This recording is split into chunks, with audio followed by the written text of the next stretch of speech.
ৰাজ্যবাসীৰ মূৰত ৭৯,১২৩ কোটি ঋণৰ বোজা। কংগ্ৰেছৰ আমোলাতকৈ ১০০% বেছি ধাৰ। তৰুণ গগৈৰ চৰকাৰে ১৫ বছৰত লোৱা ঋণৰ পৰিমাণ আছিল ৩৫,৬৯০.২২ কোটি টকা।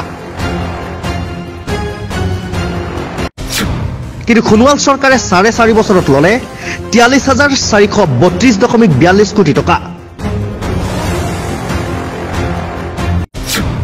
অসমৰ প্ৰতি কেন্দ্ৰীয় চৰকাৰৰ উপেক্ষাৰ পৰিণতিত বাঢ়ি গৈছে ধাৰৰ বোজা।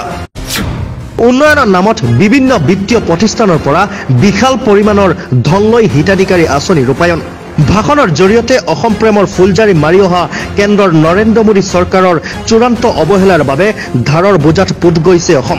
আচৰিত যেন লাগিলেও সঁচা যে আজিৰ তাৰিখত অসমবাসীৰ ওপৰত সৰ্বমুঠ ঋণৰ বোজা হৈছে গৈ ৭৯,১২২.৪৬ কোটি টকা, যি ঋণ পূৰ্বৰ তৰুণ গগৈ চৰকাৰৰ ১৫ বছৰীয়া কাৰ্যকালতকৈ প্ৰায় ১০৮% অধিক।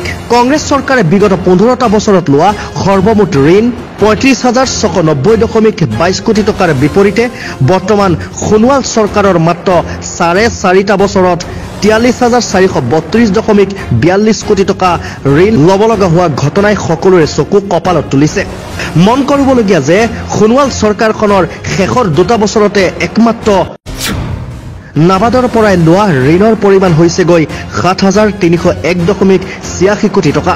উল্লেখ্য যে পূৰ্বৰ তৰুণ গগৈ চৰকাৰৰ ১৫ বছৰীয়া কাৰ্যকালতকৈ বৰ্তমানৰ চৰকাৰে ৪.৫ বছৰীয়া কাৰ্যকালত ৰাজ্যত দুগুণ উন্নয়ন হোৱা বুলি মুখ্যমন্ত্ৰী সোণোৱালৰ সুৰতে সুৰ মিলাই শনিবাৰে কেন্দ্ৰীয় গৃহমন্ত্ৰী অমিত শ্বাহেও কংগ্ৰেছক ভাষণেৰে তোলাধুনা দি যোৱাৰ সময়ত পোহৰলৈ অহা এনেবোৰ তথ্যই দেশ দেশকৈ ৰাজ্যৰ পৰিৱৰ্তনকামী চৰকাৰখনৰ প্ৰকৃত স্বৰূপটো নিৰ্লজ্জভাৱে উদঙাই দিছে।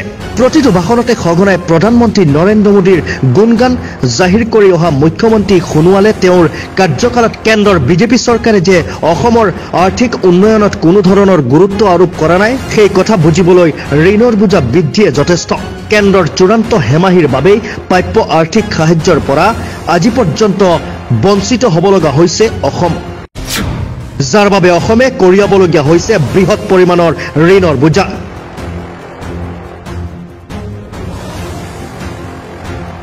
Bureau Report, News 100.